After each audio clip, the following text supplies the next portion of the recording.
서울 외곽 DMZ 근처에 위치한 육군 부대. 2023년 신병 박진우가 막 입대했다. 훤칠한 키에 안경을 쓴 그는 어딘가 모범생 티를 풀풀 풍겼지만 그 속에는 남다른 예리함이 숨어 있었다. 역사학과 1학년. 그는 고대 전쟁사와 전략에 푹 빠져 있었지만 지금 당장은 군대라는 현실에 적응해야 했다. 충성, 신병 박진우, 이병, 진우는 각 잡힌 목소리로 관등 성명을 댔다. 그의 앞에는 매서운 눈빛의 소대장 김태현이 버티고 있었다. 김태현은 신병들 사이에서 악명 높은 저승사자였다. 사소한 특집도 그냥 넘어가는 법이 없었고 특히 굼뜨거나 어리바리한 신병들은 그의 주 타겟이었다. 박진우, 훈련소에서 뭐하다 왔나? 얼굴은 멀쩡하게 생겨가지고 김태현의 비꼬는 듯한 말투에 진우는 속으로 한숨을 쉬었다. 젠장, 제대로 걸렸네. 윷놀이 좀 했습니다. 진우가 나지막하게 대답했다. 윷놀이? 하, 그래. 군대는 윷놀이 하러 오는 곳이 아니야. 정신 똑바로 차려. 김태현은 진우를 생활관으로 데려갔다. 생활관에는 이미 몇몇 신병들이 어색하게 앉아 있었다. 그 중에는 덩치 크고 목소리도 우렁찬 강대성이라는 신병도 있었다. 강대성은 허풍이 심하고 잘난 척하기 좋아하는 타입이었다. 그는 자신이 윷놀이 고수라며 떠벌리고 다녔다. 야, 너희들 윷놀이 할 줄 아냐? 내가 윷놀이 하나는 기가 막히게 잘하거든. 동네에서 나 이기는 사람 없었어. 진우는 강대성의 허풍을 들으며 피식 웃었다. 진짜 고수는 저렇게 떠들지 않는데. 진우는 조용히 짐을 풀고 주변을 살폈다. 저녁 점호 후 자유시간이 주어졌다. 몇몇 병사들이 옹기종기 모여 윷놀이를 시작했다. 강대성은 역시나 유판 한가운데를 차지하고 앉아 큰 소리로 떠들어댔다. 진우는 멀찌감치 떨어져서 그 모습을 지켜봤다. 야, 박진우, 너도 이리 와서 한판 해. 쫄았냐? 강대성이 진우를 도발했다. 진우는 마지못해 유판으로 다가갔다. 저는 잘 못합니다. 괜찮아, 괜찮아. 내가 봐줄게. 강대성은 낄낄거리며 윷을 던졌다. 그러나 결과는 그의 예상과 달랐다. 진우는 처음 몇 판은 일부러 져줬다. 김태현 소대장의 눈치도 보였고 괜히 튀고 싶지 않았다. 하지만 강대성은 점점 더 기고만장해졌다. 봤냐? 내가 이 정도야. 너 윷놀이 처음 해보냐? 진우는 속으로 혀를 찼다. 이제 슬슬 보여줄 때가 됐나? 다음 판부터 진우는 조금씩 실력을 발휘하기 시작했다. 그의 윷은 마치 살아있는 것처럼 묘하게 움직였다. 강대성은 점점 당황하기 시작했고 결국 연패를 당했다. 이게 아닌데. 강대성은 씩씩거리며 윷을 던졌지만 결과는 바뀌지 않았다. 진우는 차분하게 말을 움직이며 강대성을 압박했다. 야, 너 제대로 하는 거 맞아? 김태현 소대장이 어느새 다가와 물었다. 그는 진우의 실력이 심상치 않다는 것을 눈치챘다. 이병, 박진우, 소대장님께 윷놀이 실력 한번 보여드려봐. 진우는 어쩔 수 없이 김태현과 윷놀이를 하게 되었다. 김태현은 만만치 않은 상대였다. 그는 윷놀이를 꽤 즐기는 듯했고 실력도 제법 있었다. 진우는 조심스럽게 말을 움직이며 김태현의 허점을 노렸다. 첫 판은 김태현이 이겼다. 그는 의기양양하게 웃으며 진우를 쳐다봤다. 봤냐? 군대에서는 계급이 깡패야. 진우는 아무 말 없이 다음 판을 준비했다. 그는 김태현의 스타일을 파악하고 그에 맞는 전략을 세웠다. 두 번째 판부터 진우는 달라졌다. 그의 윷은 마치 자석에 이끌리듯 원하는 곳으로 떨어졌고 말들은 절묘하게 움직이며 김태현의 말을 잡아냈다. 김태현은 점점 얼굴이 굳어졌다. 그는 안간힘을 썼지만 진우의 기세를 막을 수 없었다. 결국 진우는 김태현에게 연승을 거두었다. 김태현은 멍한 표정으로 유판을 바라봤다. 이게 어떻게 된 거지? 주변에서 구경하던 병사들도 놀란 눈으로 진우를 쳐다봤다. 그들은 신병이 소대장을 이겼다는 사실을 믿을 수 없었다. 야, 박진우, 너 윷놀이 진짜 잘한다. 혹시 윷놀이 선수였냐? 병사들이 진우에게 몰려들어 질문을 퍼부었다. 진우는 쑥스러운 듯 웃으며 대답했다. 그냥 어릴 때부터 윷놀이를 좋아했습니다. 그때 중대장 이상철이 나타났다. 이상철은 평소 윷놀이를 좋아하는 것으로 알려져 있었다. 그는 김태현에게 무슨 일이냐고 물었다. 중대장님, 이 신병이 저를 윷놀이로 이겼습니다. 김태현은 풀 죽은 목소리로 대답했다. 이상철은 흥미로운 눈빛으로 진우를 쳐다봤다. 그래? 그럼 나랑도 한판 해볼까? 진우는 얼떨결에 중대장과 윷놀이를 하게 되었다. 이상철은 김태현보다 훨씬 노련한 상대였다. 그는 진우의 수를 꿰뚫어보는 듯했고 쉽게 틈을 내주지 않았다. 진우는 신중하게 윷을 던지고 말을 움직였다. 그는 이상철의 공격을 막아내면서 동시에 반격의 기회를 노렸다. 팽팽한 접전 끝에 진우가 간발의 차이로 승리했다. 이상철은 잠시 유판을 바라보다가 호탕하게 웃었다. 하하, 이거 재미있는 친구네. 좋아, 내 너를 특별히 눈여겨보겠다. 이상철은 진우의 어깨를 두드리며 칭찬했다. 그는 진우에게 중대 대표로 윷놀이 대회에 나가보라고 제안했다. 이번 주말에 대대 윷놀이 대회가 있다. 우리 중대 대표로 한번 나가봐. 잘하면 포상휴가도 받을 수 있어. 진우는 얼떨떨했지만 고개를 끄덕였다.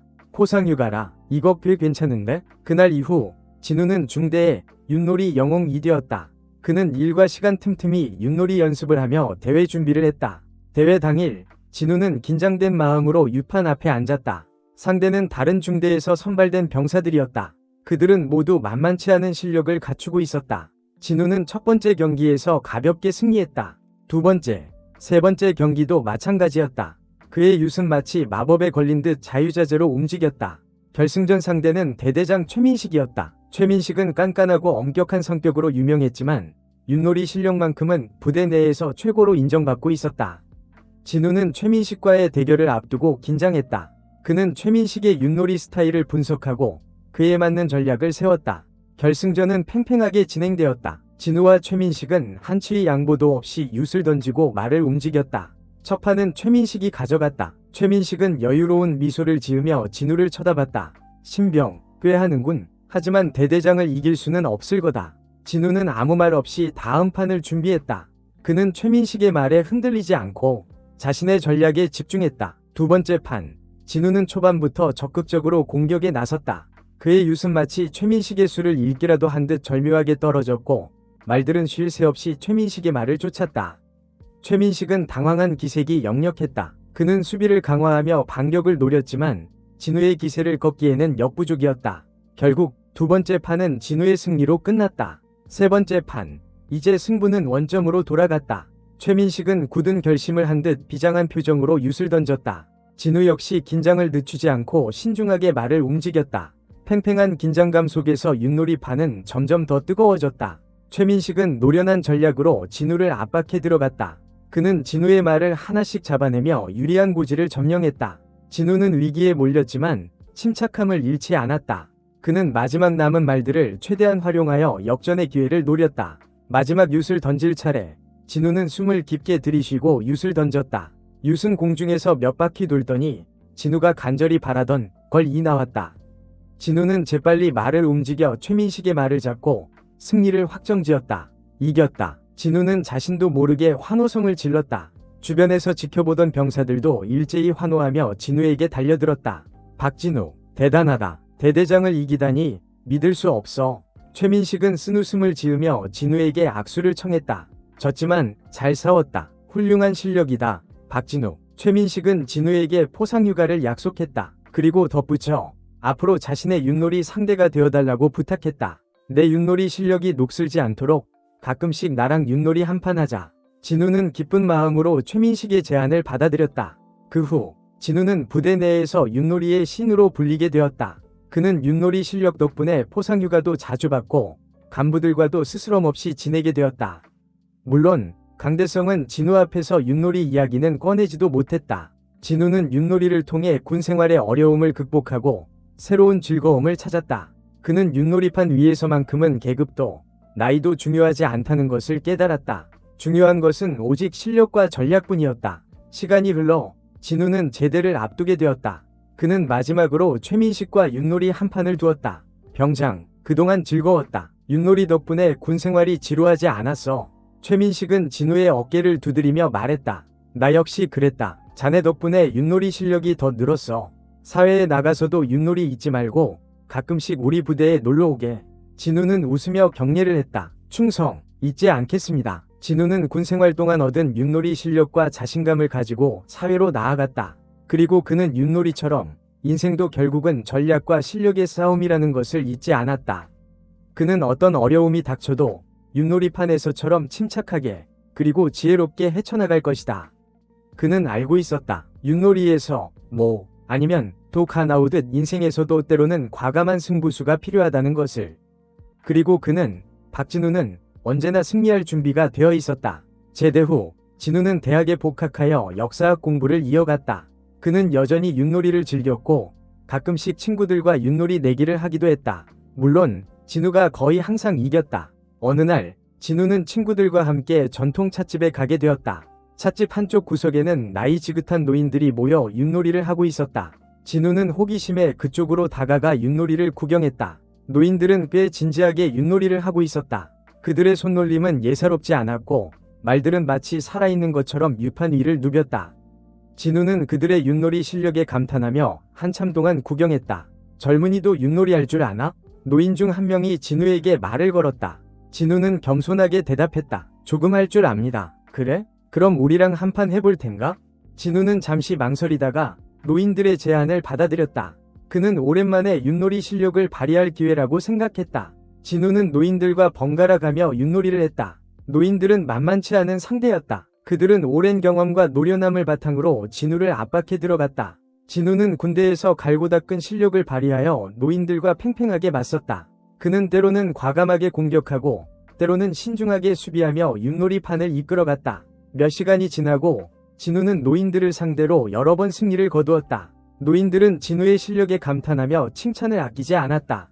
젊은이가 윷놀이 실력이 대단하구먼. 혹시 윷놀이 선수였나? 아닙니다. 그냥 군대에서 좀 배웠습니다. 진우는 웃으며 대답했다. 노인들은 진우의 군대 이야기에 흥미를 느꼈다. 군대에서 윷놀이를 배웠다고? 그거 재미있겠는데? 우리에게도 좀 들려주게. 진우는 노인들에게 군대에서 윷놀이로 포상휴가를 받고 대대장을 이겼던 이야기를 들려주었다. 노인들은 진우의 이야기에 귀를 기울이며 연신 감탄사를 내뱉었다. 허, 그거 참 대단한 친구로구먼. 군대에서 윷놀이로 이름을 날렸다니. 젊은이, 혹시 윷놀이 대회에 나가볼 생각은 없나? 자네 실력이면 충분히 우승할 수 있을 걸세. 진우는 노인들의 제안에 잠시 생각에 잠겼다. 그는 윷놀이를 좋아했지만 대회에 나갈 생각은 해본 적이 없었다. 글쎄요, 아직 생각해본 적은 없습니다. 기회가 되면 한번 도전해보게. 윷놀이도 하나의 스포츠니까 자네처럼 젊은 사람들이 윷놀이를 많이 즐겨야 윷놀이가 더 발전할 수 있을 걸세. 진우는 노인들의 말에 고개를 끄덕였다. 그는 윷놀이가 단순한 놀이를 넘어 하나의 문화이자 전통이라는 것을 깨달았다. 그날 이후 진우는 윷놀이에 대한 관심이 더욱 깊어졌다. 그는 윷놀이 관련 책을 찾아 읽고 윷놀이 동호회에 가입하여 활동하기 시작했다. 그는 윷놀이를 통해 다양한 사람들을 만나고 윷놀이의 매력에 더욱 빠져들었다. 그리고 몇 년 후 진우는 전국 윷놀이 대회에 참가하여 우승을 차지했다. 그는 윷놀이 챔피언이 되었고 윷놀이의 대중화를 위해 노력했다. 그는 윷놀이를 통해 얻은 경험과 지혜를 바탕으로 사회에서도 성공적인 삶을 살아갔다. 진우는 가끔씩 군대 시절을 떠올리며 웃음 짓곤 했다. 윷놀이 덕분에 군 생활이 즐거웠고 많은 것을 배울 수 있었다. 그는 윷놀이가 자신의 인생을 바꾼 소중한 계기가 되었다고 생각했다. 그리고 그는 박진우는 윷놀이처럼 인생도 결국은 끊임없는 도전과 성장의 과정이라는 것을 잊지 않았다. 진우는 결혼 후 아내와 함께 작은 윷놀이 카페를 열었다. 카페는 아늑하고 따뜻한 분위기로 꾸며졌고 다양한 종류의 윷놀이판과 말을 갖추고 있었다. 진우는 손님들에게 윷놀이 규칙을 설명해주고 함께 윷놀이를 즐기며 윷놀이의 재미를 알렸다. 카페는 점차 입소문을 타기 시작했고 많은 사람들이 윷놀이를 즐기기 위해 찾아왔다. 진우는 윷놀이 강습도 하고 윷놀이 대회를 개최하며 윷놀이 문화를 확산시키는 데 힘썼다. 어느 날 진우의 카페에 최민식 대대장이 찾아왔다. 최민식은 제대한 지 아넥 한 년이 지났지만 여전히 늠름한 모습이었다. 박 병장, 오랜만이네. 윷놀이 카페를 차렸다는 소식을 듣고 찾아왔네. 진우는 깜짝 놀라며 최민식을 맞이했다. 대대장님, 이게 얼마만입니까? 정말 반갑습니다. 두 사람은 반갑게 인사를 나누고 윷놀이판 앞에 마주 앉았다. 최민식은 여전히 녹슬지 않은 윷놀이 실력을 보여주었고 진우와 팽팽한 접전을 벌였다. 박 병장, 윷놀이 실력이 더 늘었구먼. 역시 내 안목이 틀리지 않았어. 대대장님 덕분입니다. 군대에서 윷놀이를 배운 덕분에 이렇게 윷놀이 카페도 열게 되었습니다. 두 사람은 윷놀이를 하며 군대 시절 추억을 이야기꽃을 피웠다.